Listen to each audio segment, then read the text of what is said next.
culturally today, he's been everywhere, man. But Anthony Bourdain says he has never seen a city like the one he's taking you to this week in parts unknown. I talked to him earlier about this weekend's episode. So there is such a huge chasm between the rich and poor in Nigeria. Why? There's not a lot of trickle down. I mean, there's a lot of oil money, but the people who control that oil money are not big on sharing, and it tends to stay within this sort of circle of cronies and really not spread around. And it seems like there's such drive there, such ambition, so many people working two or three jobs. I've never been any place where I've seen such wild, entrepreneurial, positive thinking, a go-go, unrestrained capitalism, completely out of the purview or control of the government. Everybody particularly in the capital city of Lagos, 20 million people.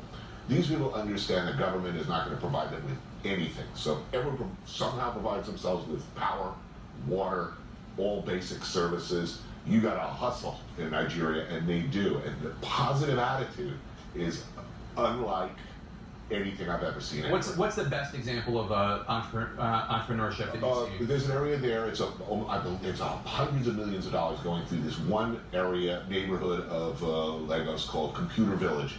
It just a bunch of people started selling for cell phone covers, cell phone cases, then electronic equipment. Kids started coming from the provinces without even a high school education, learned from repetition how to fix iPhones in the street with their own tools, start their own electronics stores, more legit. But the difference between a legitimate tax-paying business and a street business, it's completely permeable. But this is a huge, huge generator of untapped revenue, all self-built.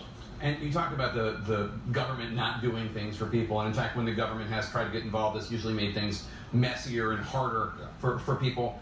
So they provide their own water, they provide their own electricity. What else?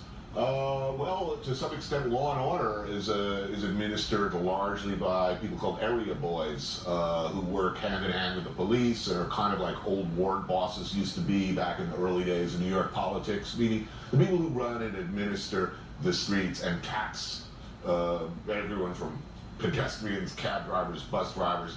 They're street gangs. And what was your favorite food? Obviously, that's the pepper, the point, so to speak. The Nigerian pepper soup is amazing. Why? It's basically everything I like. It's a foot or a shank of meat, spicy as hell, and utterly delicious.